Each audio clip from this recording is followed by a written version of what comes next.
Oh my gosh. I'll keep this like really short and sweet. Okay, I teach middle school. Yep. Okay.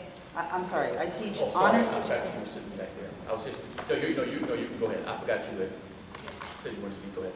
Okay. Yep. Okay. No, because I said that's the last question, and I forgot you were sitting over there. No, go ahead. Okay. Yeah. All right, I teach honors algebra. I teach honors geometry to middle school students. Real quick, we don't have enough tests in my school. We have the fall diagnostics for FCAT. Okay? We have the winter diagnostics for FCAT. We have the FCAT. We have the fall diagnostics for algebra/geometry. We have the winter diagnostics for algebra geometry. Then we have the end of course assessment for algebra geometry. Where do I begin? Not to mention my chapter tests, my pop quizzes, and so on and so forth, and trying to get some stuff in there that's enriching, and so my students can think critically about the real-world applications of algebra and geometry, how to read that parabolic curve, what does it really mean in real life, which we're finally getting around to this week, next week. There is way too much testing. I feel it, because I have her child in my class. Okay, yeah, test anxiety, just boom, boom, boom, boom, boom.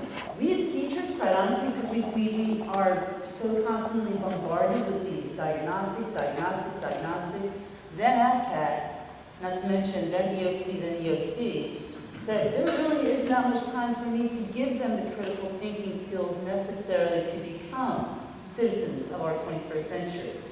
Point one, I'm trying to make this really short and sweet. Point two, here's my visual. I couldn't blow it up. First of all, end of course exams should be at the end of the course.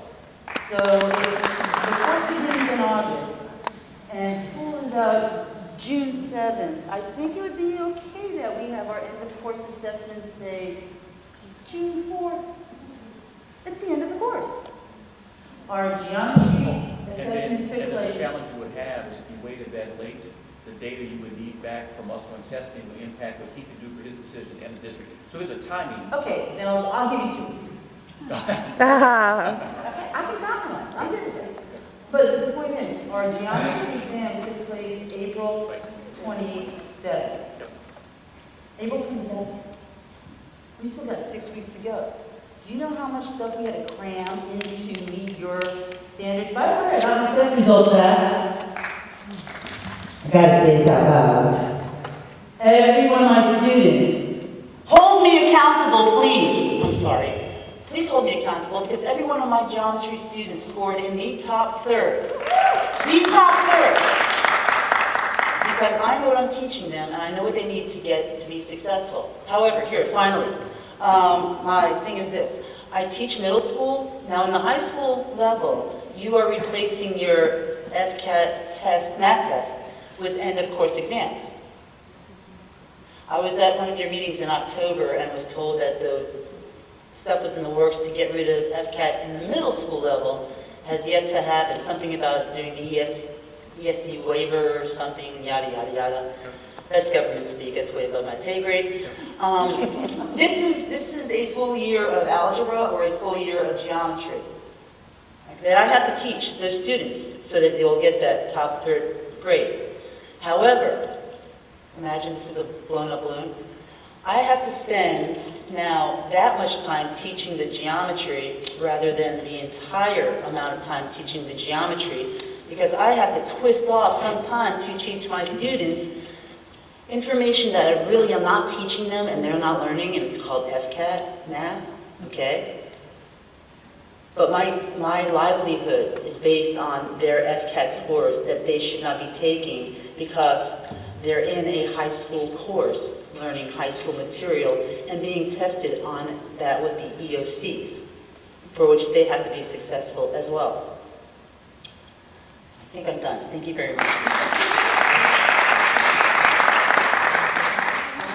Hi again. I don't think FCAT... You've asked a question before. Let me go to someone who actually did not ask a question. Hello. Hello, my name is Andy Goldstein. I'm a technology teacher at Omni Middle School here in Boca Raton. I'd like to give a teacher's perspective on teaching in Palm Beach County in the state of Florida. At my middle school, I teach with a lot of fellow teachers that are very dedicated year after year, giving 110%, as do I. And, you know, we've come to the point we find it very frustrating being a teacher in Palm Beach County and in the state of Florida, because after 12 years of teaching, my salary is pretty close to a beginning teacher salary. The school district did away with our steps. There's no money to pay teachers.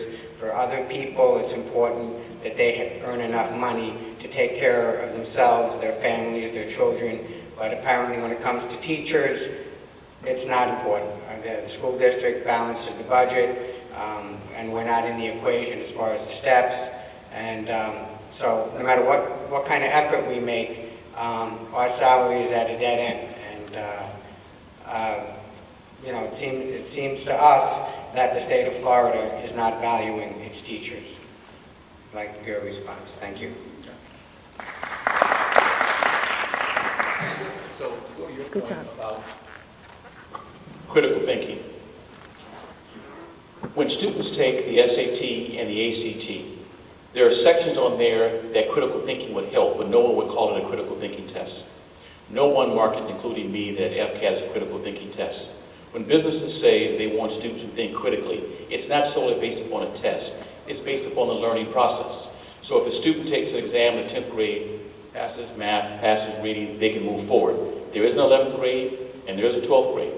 And there are courses that they will take, there are experiences they will have in school and out of school.